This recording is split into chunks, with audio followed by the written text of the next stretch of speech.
There are so many parallels between the Joseph narrative in the Bible and the holiday of Hanukkah. And given that the Joseph narrative is one of the most beautiful literary pieces the Bible offers Western literature, and given that Yosef and the story of Yosef makes its way into the holiday of Purim very clearly, and given that it's my favorite story, it also makes its way into the Hanukkah story, and Hanukkah is also my favorite holiday. And so, as I said, the parallels between Joseph and the narrative of Joseph and the Hanukkah story are many. You could think of a few yourself right now as we're just standing here on Shabbat Hanukkah. But how does this sound? There's a lost one that isn't revealed, and so people come looking for it, and then finally it shows up. And that one then is able to feed the many who had lost the one. You could go on and on. There's an even deeper structural parallel in the way that we light Hanukkah candles and the way the story of Joseph unfolds, which is this. The Joseph narrative essentially is about recognition. Who sees whom? The 10 brothers don't see Joseph. They don't see him. Or when they see him, they try not to see him. And so, as it is, Joseph becomes invisible to them, only to then decide to reveal himself to them. He sees them, they don't see him. The act of being able to see clearly, to have eyes that can see what is right before you, even if it doesn't look the way it did 22 years ago, as the brothers can't be blamed.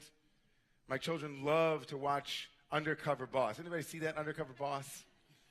Undercover Boss is a great show about bosses that go undercover. They're completely incognito, and it's really, really good how they become completely other to whom they were. And they go into their businesses to find out what's really happening behind the scenes. It's as if Joseph becomes unrecognizable to the brothers and unrecognizable to the book of Genesis so that he can reveal what really goes on behind the scenes in Genesis. He's the undercover boss of Genesis. He can't become who he is until he's hidden. Like an outlier in a family who has to hide, like his father Jacob, who had to hide in his brother Esau and his uncle Esau's skins. Joseph hides in full view, wearing the garb of the Egyptian viceroy, and only there does he become what in the restaurant parlance would be called a spotter. Someone who comes into the restaurant, you don't know that he works for the restaurant, you think he's a customer, and she just basically brings information back. They're a spy. How ironic, of course, that Joseph accuses the brothers of being spies. He, after all, is the spy. The Egyptians think, well, not the top ones, but everyone thinks he's an Egyptian, including the brothers. But I digress. The entire story of Joseph is about eyes. What we do with our eyes, where we place our eyes, how we surmise with our eyes, how we realize with our eyes what is before us and what befalls us. When what before us becomes an object and not a person. When the one before us becomes a thing to be manipulated, an object to be used, something to be compared to or against. When the one before us wears a multicolored coat that becomes a symbol of their greatness as a thing. The great Martin Buber's division of ocular health between I-itting and I-you. Is the one before you a one, unique, solitary, in whose depths there is infinity, or is the one before us two-dimensional, an object that we rate, that we like, or don't? When we use instrumentally towards our ends, they are just an instrument. Hanukkah has one way of speaking to this issue. And it's a short little prayer that is elided over often, but in my Orthodox upbringing, we could not leave the table before we had sung this. Many of you also sing it, but I'm just saying. In the Ingber home, there was a unique way of singing it, I think. Haneros halalu. Right? Haneros halalu kodeshem. How does the melody go? I have the other one. 1 second. Haneros halalu anu madlikin al hanisimi al haniflaot. These candles that we light tonight, last night, the night before, tomorrow night, are holy. Haneros halalu kodeshem. These candles are kodesh. They are sanctified, made into something special. And then this great line, Ve'en lanu rishut lihishtamesh bahem. We are not allowed to make use of them. And what does that mean? Well, it means you can't use the candles for anything but the light that they emit. Thus was born the great institution of the shamash. Every box of candles got an extra 8 candles. They went from 36 to 44 just for that extra candle. That extra candle that was instrumentalized for the sake of the non-instrumentalized 8 others. The one it amongst many individual 36 use. Remarkable.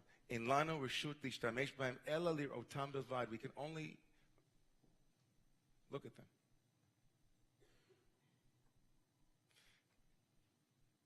This means that reading by the light of the Chanukiah,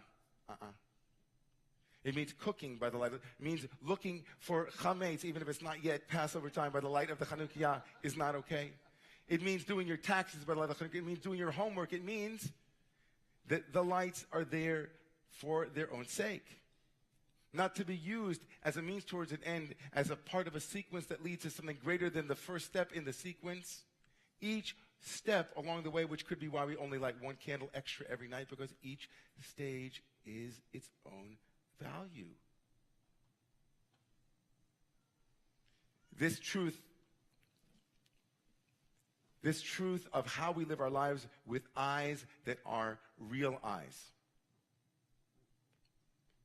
came home very deeply to me when I sat on Wednesday morning afternoon at the UJ Federation of New York in a first ever training of synagogues and other Jewish institutions for sexual harassment training.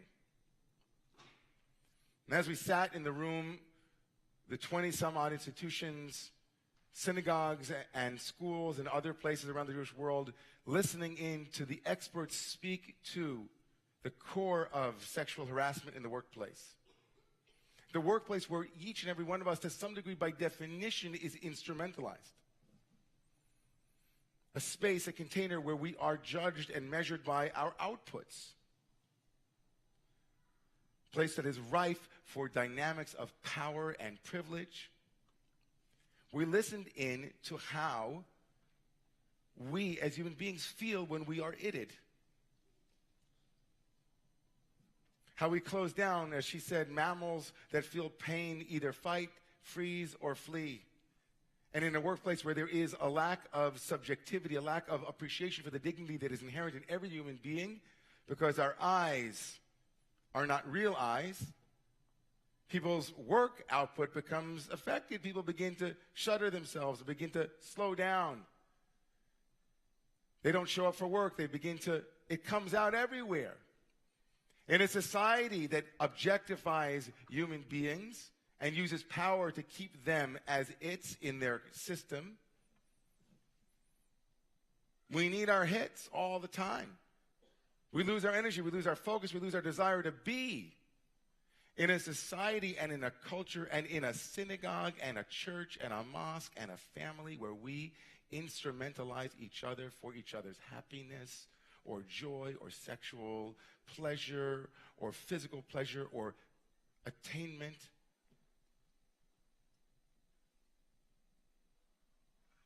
We need all of the uppers we need to keep ourselves alive and energized. Because what keeps us connected to our aliveness is that deep candle that is not instrumentalized. It is that ignition, that place. We have no right to make use of them. It is remarkable sitting in such a study, in such a training, To think about this community, this Romamu community, started a mere decade ago, a community dedicated and devoted to having real eyes, to seeing each and every human being with inherent dignity and with inherent worth and value. And to know that even within this community there are people who still call the Romamu office and speak to rabbis who happen to be women and sometimes say, sweetie pie. Even within this community, there are still people who comment or use their eyes with other congregants at a Friday evening that is full of ecstatic energy, or at a Saturday morning prayer service that is full of devotional energy, to instrumentalize, to see objects instead of respect subjects. Remarkable, because if it happens here, wow. Wow. Hanukkah and Yosef. The commentators are troubled when the story tells us that the brothers stood before Joseph and they recognized him, and he made himself foreign. Vayit nakir. He made himself as if he were not known to them. He made himself a stranger. The commentators wonder, how could Joseph allow himself such a deep lack of compassion for his father and for his brothers? Here his brothers placing themselves before Joseph. They're starving. They've made their way down to Egypt in order to procure some kind of nourishment for themselves. And there they stand before the most powerful man they know, with their children and families' lives on the line. And Joseph pulls away from revealing who he really is. And the commentators call Joseph into question. Where is your compassion, Joseph? Where is your love? Where is your humanity? Where is your bigness, Joseph? They call him a nokem nachash, a snake that revenges. But is it so wild to imagine that someone who had been so deeply instrumentalized refused to reveal who he really was? Maybe he couldn't figure out a way to come out of the mask he wore reflexively in front of those who continue to look at him in a particular way. And even now, 22 years later, he made himself unfamiliar. Might have been a way he always was with them. I love the message of Hanukkah as a tikkun for Joseph. I love the message of Hanukkah as a fixing of that place. And it couldn't come at a better time here in our society, in our culture at large. Human beings can never be reduced to human doings. But lest we think that it's something that happens only in certain parts of the country or in certain parts of the world, we are reminded, even in the Chanukiah, that one of them becomes an instrument. Even one of them becomes an instrument, the Shamash. So we dance between both of these places, and we remind ourselves as often as possible the teaching of the Baal Shem Tov, the great and holy Baal Shem Tov, who, when asked what his life's mission was, his purpose in the world, he said, was to create holy eyes. We invite ourselves tonight to do a meditation not only on the Chanukiah, but on the people who are sitting with us at tonight's Friday night meal, or tomorrow morning's Shabbat service, or it's Saturday evening or Sunday, to ask ourselves in any given moment, are the lights before me means to my ends, or are they ends in and of themselves? What a good question to ask. Is the person driving me to work making my breakfast? Is the person who serves in some way as a shamash, as an instrument in my life, can I be the one who lifts them up? Even if they are instrumental in some way to something in my life, might I be the one who meditates upon their being and say, you know, in lanu reshus lehishtamesh bahem, I cannot reduce you. I will not reduce you. This is the challenge, I think, of Hanukkah. And maybe this is the last thing we come in for landing. Maybe this is the deeper meaning of why we put a Chanukiah in the window or next to the mezuzah on the doorpost, because the connection between the Chanukiah and the Exodus from Egypt is absolutely inextricably interwoven. Leaving slavery meant that no human being could ever say, I will reduce you to a slave. And we put a Chanukiah next to the mezuzah to say the same thing. In the window too, to say to everyone in the world, when we walk by this window, in this house, in this heart, in these eyes, there is someone with whom you are safe. There is someone with whom you are safe. I will see you as God sees you. I will see you as God sees you. That's the work. That's the promise. That's the practice.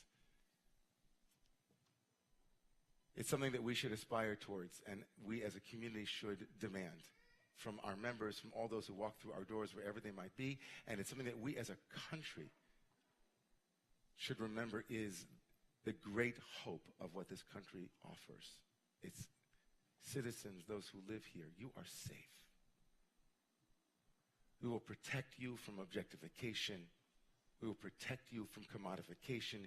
You will never be reducible to a number on a page or to a cog in the wheel. I'd be proud to be an American like that. And I pledge an allegiance to that. Please rise.